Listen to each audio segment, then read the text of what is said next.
Bonjour à tous et bienvenue sur un nouvel épisode de Nous Entrepreneurs. Aujourd'hui, je reçois Nance Chevaux, qui est le cofondateur de Mobilog. Bonjour Nance. Bonjour. Bienvenue. Est-ce que tu peux te présenter, notamment présenter ton parcours entrepreneurial jusqu'à avoir cofondé Mobilog? Oui, bien sûr. Alors, on a créé effectivement avec Thibaut Chevrier, mon associé, en 2015, Mobilog.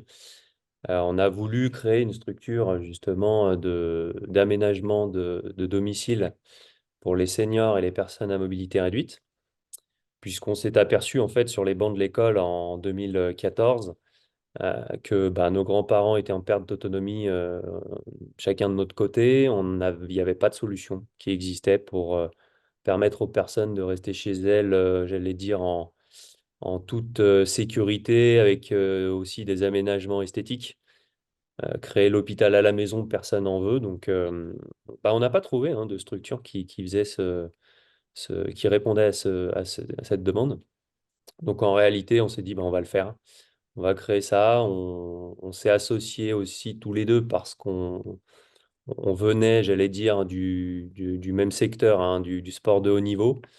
On avait la même vision des choses, cette culture du résultat. Donc voilà, on s'est dit que l'association pouvait fonctionner. On ne le sait pas, on n'a pas de boule de cristal, mais aujourd'hui, ça fait 9 ans qu'on est associés, ça se passe très très bien. Donc c'est une chance aussi, évidemment.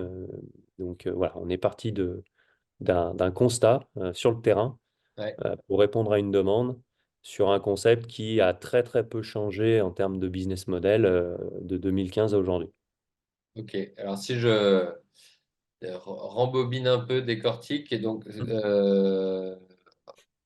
c'est à la sortie des études directement que vous avez créé l'entreprise, vous faisiez les mêmes études. Tu parlais du sport de haut niveau, c'était en parallèle de vos études ou c'était votre métier à tous les deux. Enfin, tu peux nous en Ah, dire un peu plus? exactement. J'aime bien comprendre Hmm. la bascule dans l'entrepreneuriat notamment.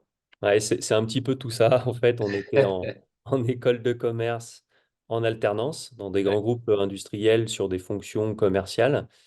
Et en parallèle, on avait tous les deux une carrière de sportif de haut niveau. Pour ma part, je faisais les championnats du monde d'endurance moto, donc les 24 heures du Mans, toutes ces courses Ouais. assez sympathiques. Thibaut dans les sports de combat. Donc on avait la possibilité d'en faire une carrière professionnelle. Pour ma part, c'était déjà le cas, même si je poursuivais des études en parallèle. Et suite à cette identification auprès de nos grands-parents de maintien à domicile, tous les deux, on avait plutôt parcouru pas mal de choses dans le sport déjà. On avait des CDI qui étaient quasiment assurés en sortie d'école de commerce. Donc on avait, j'allais dire, une voie toute tracée. Qu'est-ce Et qui s'est pour, passé? et ben en fait, on s'est aperçu tous les deux qu'on avait une réelle envie de créer notre entreprise, que, on aurait pu le faire dans 5 10 ans, mais le besoin et l'identification étaient là.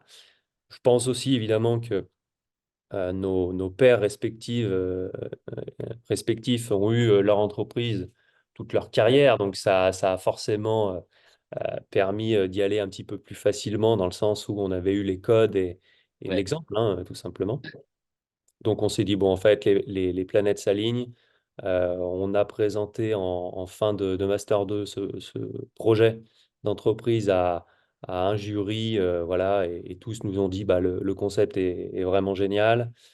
Le secteur est pour vous. L'association semble être intéressante aussi. Il faut le faire, on va vous aider à le faire. Et voilà, c'est parti de ce constat-là. Ok, génial. Alors, qu'est-ce que vous proposez? Qu'est-ce que propose l'entreprise? À qui? Qu'est-ce qui fait que vous êtes encore unique 9 ans après avoir créé? Ouais, effectivement. Alors, on est parti, nous, on voulait créer une entreprise avec des codes très forts, notamment en termes de positionnement. Donc, on est une entreprise de bâtiment, pour répondre à ta question. On s'occupe, nous, de la maîtrise d'œuvre des chantiers, euh, principalement sur la cible des seniors et des personnes à mobilité réduite, je l'ai dit auparavant. Et on a ouvert maintenant vraiment à la maîtrise d'œuvre même classique. Pourquoi? Parce qu'on a aujourd'hui des clients qui sont de plus en plus jeunes, qui Mhm. vont faire appel à nous aussi sur nos compétences de maîtrise d'œuvre en plus de nos compétences d'accessibilité. Donc, on va répondre vraiment à des besoins très, très variés. Et aujourd'hui, ce qui fait qu'on est encore unique, c'est qu'on a vraiment des process très, très précis, notamment de conception de projet et de suivi des projets. Voilà. On a des outils dématérialisés assez précis. On a aussi des forces en présence sur le terrain de conducteurs de travaux qui nous permettent d'avoir un suivi très régulier des chantiers. Voilà. Quand vous confiez la rénovation de votre maison de 160 mètres carrés dans son intégralité. Il faut avoir un reporting très précis de ce qui est fait pour que vous soyez rassuré et pas appeler votre maître d'œuvre une fois par semaine et avoir la moitié des informations. Voilà, Ouais. je la fais courte, mais c'est comme ça que ça se passe hein, quand même dans la vraie vie. Donc voilà, il faut avoir tous ces outils mis en place et s'en servir. Donc aujourd'hui, c'est ce qui fait, j'allais dire, notre réussite à Lyon et maintenant aujourd'hui en France, puisqu'on a développé en 2020 un réseau de franchises pour nous permettre de répondre à une demande nationale qui est croissante. Donc c'est là-dessus qu'on s'appuie vraiment et c'est ce qui fait la différence aussi par rapport à nos concurrents, c'est qu'on va intervenir dans toutes les pièces de la maison et pas uniquement au sein d'une pièce ou deux chez nos clients. Ok, donc j'imagine, ouais, si vous avez donc développé en franchise, c'est effectivement que vous vous appuyez sur un savoir-faire qui est un peu écrit, décrit, enfin, processé, c'est ça? C'est souvent ça la valeur qu'il y a dans la Ouais. franchise. Et oui, oui, clairement, c'est une obligation hein, d'avoir un savoir-faire vérifiable. Donc, il faut l'écrire, ce savoir-faire, effectivement, dans un manuel opérationnel. Donc, ça a demandé pas mal de temps. Et puis, il faut qu'il puisse être transmissible, hein, ce Ouais, savoir-faire-là, j'allais dire, possible pour n'importe qui ou presque. Donc, nous, on va pas forcément avoir des franchisés qui viennent du secteur du bâtiment. Au ok. contraire, on va plutôt les former à ce monde-là Mhm, pour avoir, j'allais dire, nos process, pour qu'ils puissent mhm. s'enrichir de nos process. Et puis après, il y a un vrai suivi sur le terrain, de la part de Thibaut notamment, pour s'assurer effectivement que les process soient respectés. C'est hyper important pour eux, pour nous aussi derrière, hein, puisqu'il faut que chaque agence ait la même visibilité, on va Ouais, dire, d'un point de vue de nos clients, de nos partenaires artisans aussi. Voilà, donc tout ça est très enrichissant parce que forcément, on voit le concept lyonnais évoluer dans d'autres villes en France. Ça marche très bien pour la plupart de nos franchisés, donc c'est hyper intéressant. Et puis, il y a aujourd'hui l'étage supérieur de la fusée, puisque les agences qui sont sur le terrain vont très vite et nous ramènent de l'information. On fait évoluer le concept, on fait ok, évoluer le process justement grâce à ça, quoi. top. Alors, je profite on n'a pas eu souvent là des franchises. Qu'est-ce qui vous a amené, notamment en termes de développement, à choisir ce mode de développement-là, de changement d'échelle, plutôt qu'un développement en propre ou déjà, qu'est-ce qui vous a donné envie aussi d'aller dans d'autres villes? Ouais, ouais, bonne question. Bah, en fait, c'était une idée dès le début de la création de l'entreprise en 2015. On s'est dit, notre métier, ça va être de le développer sur le national. Il n'y a aucune raison que ça fonctionne uniquement à Lyon. Après, pour répondre à ta question de savoir si c'était en propre ou en franchise, on a vite compris que c'était un métier de proximité. Nous, on travaille avec des partenaires artisans locaux donc, il faut effectivement travailler avec ces acteurs-là, les connaître, les rencontrer au quotidien, travailler comme certains de nos concurrents à faire de la vente one-shot, d'envoyer un artisan sur Mm. place pour le coordonner, le gérer.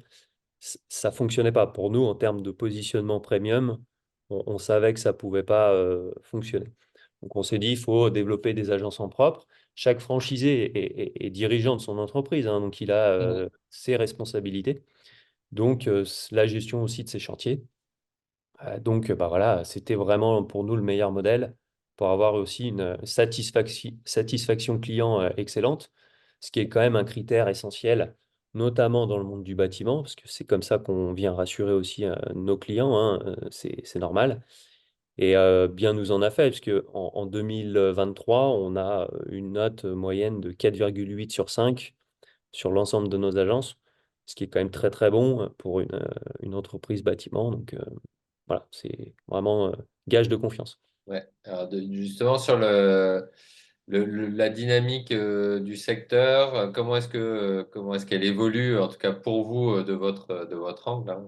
Sinon, on a tous les journaux qui Oui, nous informent, mais c'est intéressant de savoir, vous, comment est-ce que vous voyez ça. Alors, pas pour faire des projections, hein, mais pour voir, en fait, en tant qu'entreprise, c'est avec l'œil de l'entrepreneur, comment est-ce que vous voyez la dynamique, comment est-ce que vous vous y adaptez, comment est-ce que ouais, vous évoluez dans cette dynamique-là.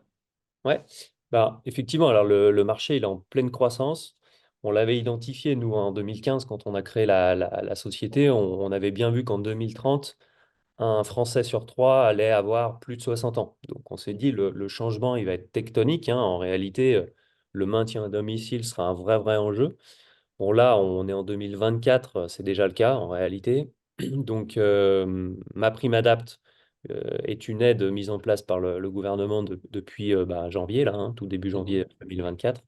Ça permet de financer une partie des travaux pour nos clients, sous condition d'éligibilité. Mais effectivement, le marché évolue énormément. Il y a beaucoup de solutions qui se mettent en place pour permettre d'aller plus vite. Aujourd'hui, en parallèle de ça, on souhaite, nous, grossir et trouver des fonds avec un partenaire qui va justement nous accompagner conjointement pour se permettre d'évoluer plus rapidement. Donc ça, c'est vraiment un sujet chez nous d'actualité. On veut le faire dans des conditions très intéressantes pour les deux parties. Mais voilà, c'est la vision qu'on a aujourd'hui. Le marché est hyper positif, il est en croissance. Nous, on vient répondre à ce marché-là avec un positionnement très précis aussi. Mhm. Donc, on a aujourd'hui des discussions avec différents partenaires pour continuer d'évoluer dans de bonnes conditions. Mais tous les voyants sont ouverts aujourd'hui pour réussir. Et alors, quelle est votre ambition à tous les deux? Comment vous voyez Mobilog dans je sais pas, 5 ans, 10 ans? Ouais. Dans 5 ans, l'objectif, il est assez clair pour le coup. Ok. On vise une centaine d'agences à 2027. Donc 2027, c'est quand même demain matin. Pour y arriver, effectivement, il faudra qu'on ait les capacités à grossir en interne pour accompagner les franchisés qui vont nous rejoindre. Donc, comme je te le disais, ça passe aussi par une levée de fonds, hein, Ouais. et nous permettre d'accélérer. Après, à plus long terme, on n'a pas forcément, nous, de limite, hein. On est jeune, on a la chance d'avoir créé très très jeune, à 23-24 ans. Donc aujourd'hui, on a 33-34 ans. Ça nous permet d'avoir une vision encore très très long terme et notamment de continuer à grossir sur le territoire national. Il y a un potentiel énorme. Et même, j'allais dire, au-delà des frontières, hein, le sujet du vieillissement à domicile, Mhm. il est mondial. Il y a des pays qui vont être hyper avant-gardistes par rapport à la France, évidemment, qui ont déjà mis pas mal de choses en place. Mais pour autant, si on parle des frontières proches, en Espagne, en Italie, en Allemagne, en Belgique, il y a plein plein de choses à faire. Mhm. Donc en Suisse aussi, évidemment. Donc on est sur des discussions à plus long terme, effectivement, sur ces projets-là, mais qui vont arriver très rapidement. Donc il faut qu'on puisse, nous, embarquer aussi nos partenaires historiques dans cette démarche de traverser, d'aller chercher d'autres pays. Ouais. Donc voilà, c'est des sujets hyper enrichissants en tant que chef d'entreprise parce qu'en termes de développement, c'est génial, quoi. Ouais. Et comment tu vois l'évolution, toi, de ton métier, de ton rôle dans ce développement x5, x6, x10 de ce que vous faites aujourd'hui? En fait, le métier, il est effectivement très changeant puisqu'on va avoir, nous, on a voulu volontairement, et c'est mon cas, rester sur le terrain. Voilà, c'est une volonté de notre part. On voulait absolument pas décrocher du terrain pour avoir, j'allais dire, une vision un petit peu tronquée vis-à-vis des franchisés qui, eux, se trouvent aujourd'hui sur le terrain. Donc on s'est dit, voilà, on prend cette décision-là. Moi, pour ma part, je reste à la tête de l'agence lyonnaise historique. Et on va tester des nouveautés produits, des nouveaux services et être au courant de la mutation du marché en temps réel pour ne pas être décroché de cette réalité. Donc aujourd'hui, c'est le cas. Il y a un double rôle, hein, si j'ose dire, la fonction très opérationnelle sur le terrain que je continue d'avoir, qui en Ouais. plus me plaît énormément. Et en plus de ça, c'est la vision développement, accompagnement des franchisés. Donc c'est beaucoup d'humain, beaucoup de compréhension aussi de chaque personnalité. Et après, ben, le développement de la boîte, effectivement, de lui donner une vision à 5 10 ans, comme tu le disais, ça, c'est la partie vraiment intéressante, motivante aussi, hein. Il faut avoir cette vision-là, hein. Tout chef d'entreprise doit en avoir une, sinon c'est pas jouable. Ouais. Tu penses qu'il y a des... Je vais plutôt le faire comme ça. Jusqu'à maintenant, là, sur les 9 dernières années, quel a été ton plus grand apprentissage en tant que chef d'entreprise? Bah, l'apprentissage, moi je trouve que le plus intéressant, c'est de pouvoir mettre en place des process pour se faire gagner du temps. Ouais, Les journées, je réinvente rien, hein. Les journées font 24 heures pour tout le monde.